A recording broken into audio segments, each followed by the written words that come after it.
Good morning class. आज start करते हैं हम क्लास 11th का physics part 1 unit and measurement. तो यहाँ पे हम डिस्कस करेंगे। सबसे पहले स्टार्ट करते हैं डायमेंशनल फार्मूला से। राइट, डायमेंशनल फार्मूला से स्टार्ट करेंगे। ठीक है, यहाँ पे हमने कुछ मैकेनिकल क्वांटिटीज लिखे हैं। इसको हम 3 पार्ट में डिवाइड करेंगे। मैकेनिकल क्वांटिटीज के dimensional formula, and electrical quantities के dimensional formula, and thermal quantities के डायमेंशनल फार्मूला। तो यहाँ पे कुछ मैकेनिकल क्वांटिटीज के डायमेंशनल फार्मूला की बात करते हैं। अब जो बच्चे 11th में आए हैं, डायमेंशनल फार्मूला क्या होता है, यूनिट क्या होता है, ठीक है, यहाँ पे वो जैसे जैसे लेक्चर बढ़ता जाएगा आप सीखते जाओगे। ठीक है, राइट। तो इन चीज़ों को समझ लेते हैं। जैसे यहाँ पे हमारे पास 7 फंडामेंटल क्वांटिटीज होते हैं। ठीक है, 7 फंडामेंटल क्वांटिटीज होते हैं। कौन कौन से? Length, mass, time, temperature and electric current and luminous intensity, quantity of matter, ठीक है, टेम्परेचर, राइट, ये सब होते हैं। ऐसे ही 2 जो है सप्लीमेंट्री फंडामेंटल यूनिट होते हैं, एंगल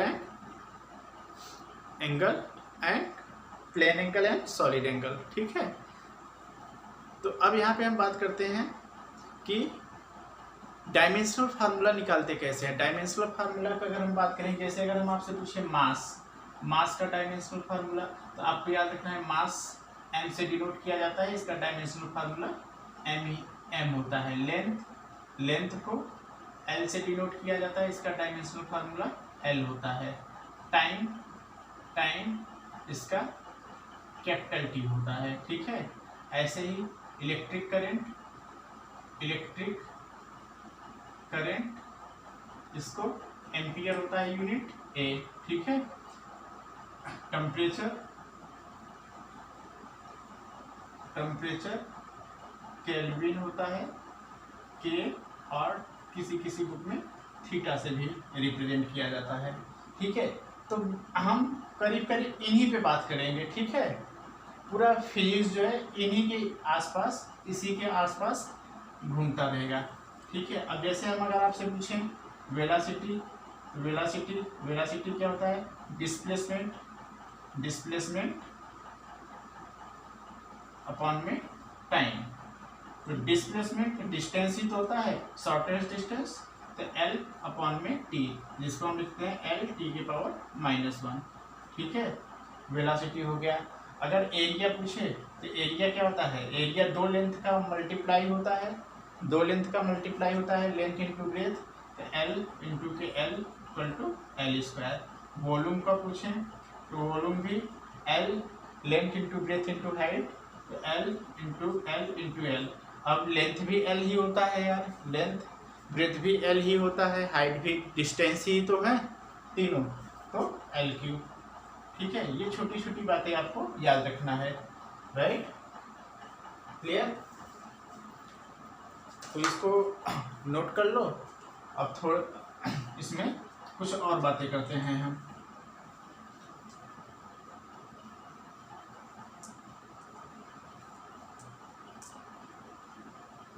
क्लास, अब हम चीजों को समझते रहेंगे।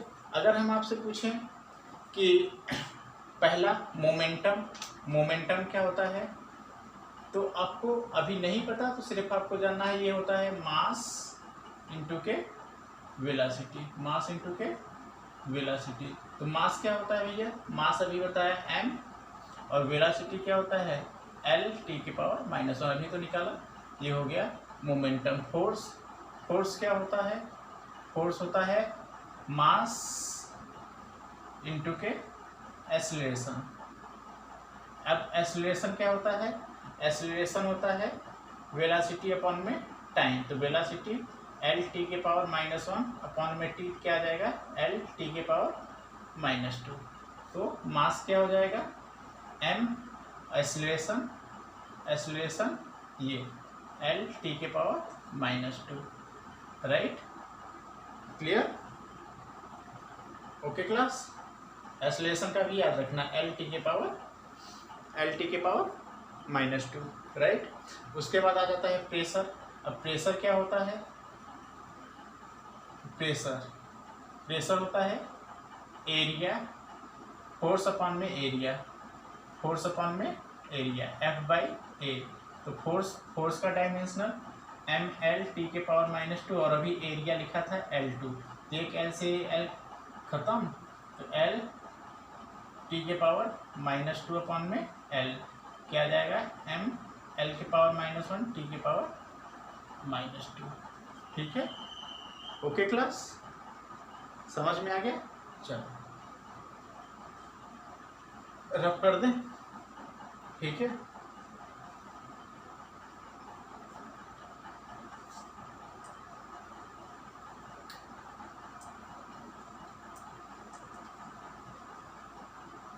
राइट, अगला क्या है? अगला है इम्पल्स, राइट। तो इम्पल्स ऑफ फोर्स क्या होता है? इम्पल्स ऑफ फोर्स क्या होता है? फोर्स इनटू के टाइम। इम्पल्स ऑफ फोर्स क्या होता है? फोर्स इनटू के टाइम। तो अभी फोर्स का हमने लिखा, फोर्स का क्या आया? mL⁻² इंटू टी, क्या आ जाएगा? mL⁻⁻1। ठीक है, उसके बाद क्या है? Gravitational constant. अब ग्रेविटेशनल कांस्टेंट का फार्मूला F=G(m1m2)/r²। अभी ये कहाँ से आया? वो बात की बात है। G होता है ग्रेविटेशनल कांस्टेंट, कैपिटल G, ये इधर मल्टीप्लाई हो जाएगा F(r²)/m1m2। तो F फोर्स क्या होता है पता है आपको? mL⁻², r डिस्टेंस होता है L2, और ये m²। ठीक है, तो एक m से m कैंसिल हो जाएगा, क्या आ जाएगा? m इनवर्स, और ये L और L2, L⁻3 T⁻²। Gravitational constant आ गया। ठीक है, उसके बाद स्ट्रेस क्या होता है? स्ट्रेस होता है फोर्स अपॉन में एरिया। हाँ, राइट, ये हो गया आपका 5वां। ठीक है, छठवां क्या है? स्ट्रेस का भी फार्मूला क्या होता है? स्ट्रेस का फार्मूला होता है फोर्स अपॉन में एरिया। फोर्स क्या है? mL⁻²/2 अपॉन में L2, क्या आ जाएगा? mL⁻⁻T⁻²। याद रहेगा? ओके, अब स्ट्रेन क्या होता है? 7वां पे आ जाते हैं। ठीक है, रख कर दें।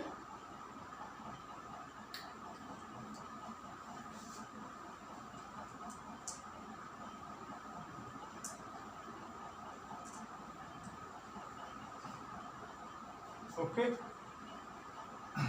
7वें पे आ जाते हैं स्ट्रेन क्या होता है बेटा? स्ट्रेन होता है चेंज इन लेंथ अपॉन में ओरिजिनल लेंथ। तो दोनों लेंथ ही है, ये भी लेंथ तो L अपॉन में L क्या आ जाएगा? डायमेंशन कट जाएगा, तो ये हो जाएगा डायमेंशनलेस क्वांटिटी। ठीक है, इसका डायमेंशन नहीं होता। ठीक है, अगला क्या है? कोफिशिएंट ऑफ इलास्टिसिटी क्या होता है? कोफिशिएंट ऑफ इलास्टिसिटी इसी के सामने लिख देते हैं। ये फार्मूला होता है स्ट्रेस इसी के सामने का है ये। ठीक है, स्ट्रेस अपॉन में स्ट्रेन। तो स्ट्रेस अभी हमने निकाला, क्या रहा स्ट्रेस का? mL⁻⁻T⁻², और स्ट्रेन का देखो क्या? 1, तो 1 क्या आ जाएगा? mL⁻T⁻²। क्लियर? ओके, ठीक है क्लास। उसके बाद क्या है? उसके बाद surface angle, surface tension 9, number 9 की बात यहाँ पे कर लेते हैं, ठीक है। सरफेस टेंशन क्या होता है? Force per unit length, surface tension F/L। तो अभी फोर्स क्या होता है? अब फोर्स है ml t की पावर -2 ml t की पावर -2 अपॉन में l। तो l से l कैंसिल, क्या आ जाएगा? m t के पावर -2, m t के पावर -2, ठीक है। 9 हो गया यहाँ तक। अब आ जाते हैं एंगल। तो याद रखो एंगल क्या है? एंगल जो है ये यूनिटलेस क्वांटिटी है, यूनिट नहीं, डायमेंशनलेस क्वांटिटी, ठीक है। यूनिट क्या होता है एंगल का? ऑब्वियसली बात है, यूनिट होता है बट डायमेंशन नहीं होता, यूनिट होता है बट डायमेंशन नहीं होता। तो यूनिट क्या होता है? यूनिट तो रेडियन होता है, क्लियर, ठीक है। अब आ जाते हैं टी रेशियो। टी रेशियो मतलब ट्रिग्नोमेट्रिक रेशियो, इसे रख कर दें। चलो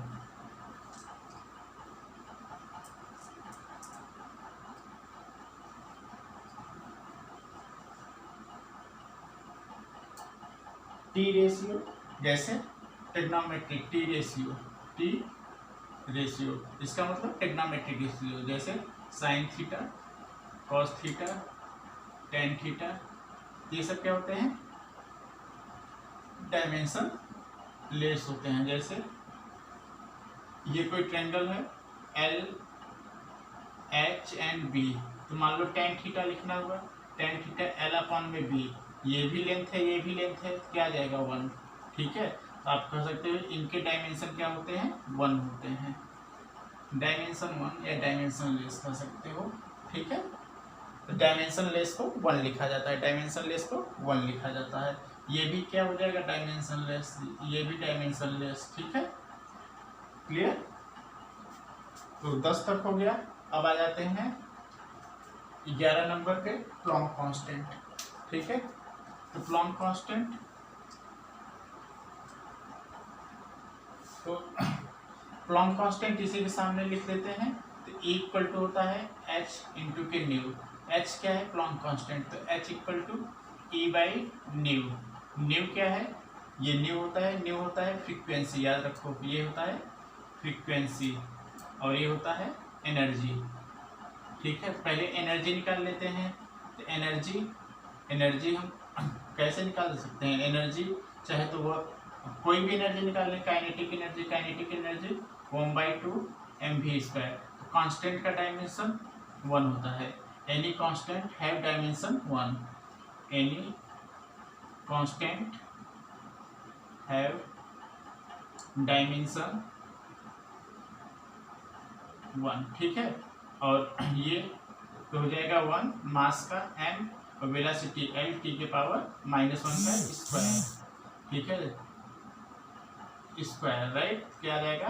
m l2 t के पावर -2, राइट। ये अब फ्रीक्वेंसी क्या होता है यहाँ पे समझ लेते हैं। फ्रीक्वेंसी न्यू होता है 1 अपॉन में टाइम, मतलब t के पावर -1, राइट, t के पावर -1।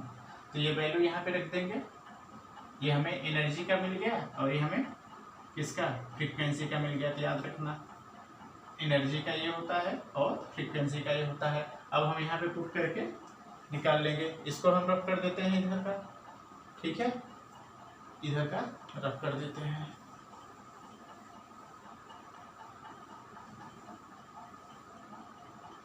तो भैया h प्लॉन्क कांस्टेंट, E क्या है? ml2 t के पावर -2 अपॉन में t के पावर -1, क्या आ जाएगा? ml2 t के पावर -2 + 1, मतलब ml2 t के पावर -1, राइट। क्या आ गया? प्लॉन्क कांस्टेंट, क्लियर, राइट। अब आ जाता है relative density 13 number, relative density, relative density, relative density क्या होता है? Relative density, relative density, density of substance, ये होता है डेंसिटी ऑफ सब्सटेंस अपॉन में density of water at 4 degree centigrade. ठीक है, तो डेंसिटी डेंसिटी है मतलब यहाँ और इसका क्या हो जाएगा 1। तो रिलेटिव डेंसिटी भी एक डायमेंशनलेस क्वांटिटी है, राइट। अब आ जाता है, ये भी हो गया हमारा, ये भी हो गया। अब आ जाते हैं 13 नंबर पे। ठीक है, 13 नंबर पे वेलोसिटी ग्रेडियंट, वेलोसिटी ग्रेडियंट। तो वेलोसिटी ग्रेडियंट ये क्या होता है? वेलोसिटी अपॉन में डिस्टेंस, वेलोसिटी अपॉन में डिस्टेंस, सॉरी डिस्टेंस। तो वेलोसिटी क्या होता है भैया? एल टी के पावर -1 अपॉन में एल, तो क्या आ जाएगा? टी के पावर -1। ठीक है, टी के पावर -1, राइट। अब है फोर्स कांस्टेंट। फोर्स कांस्टेंट क्या होता है? फोर्स कांस्टेंट, फोर्स कांस्टेंट होता है फोर्स अपॉन में डिस्प्लेसमेंट, डिस्प्लेसमेंट। तो फोर्स क्या होता है? एल टी के पावर -2 अपॉन में एल, तो ये कैंसिल, क्या आ जाएगा? एम टी के पावर -2, राइट। तो ये जो इम्पोर्टेंट थे मैकेनिकल प्रॉपर्टीज, मैकेनिकल क्वांटिटीज के डायमेंशनल फार्मूला। अब हम इसका पार्ट 2 बनाएंगे। पार्ट 2 में हम इलेक्ट्रिकल क्वांटिटीज के डायमेंशनल फार्मूला का डिस्कस करेंगे, राइट। तो अगर ये वीडियो आपको अच्छा लगा तो आप लाइक करो और चैनल को सब्सक्राइब करो और अपने दोस्तों को भी शेयर करो। यहाँ पे हम एक सीरीज स्टार्ट किए हैं, तो ऐसा नहीं कि हम बीच में छोड़ देंगे। ठीक है, पूरा सीरीज स्टार्ट है, तो पूरा 11th का पूरा फिजिक्स यहाँ पे डिस्कस होगा। ओके क्लास, चलो okay, thank you for watching this video.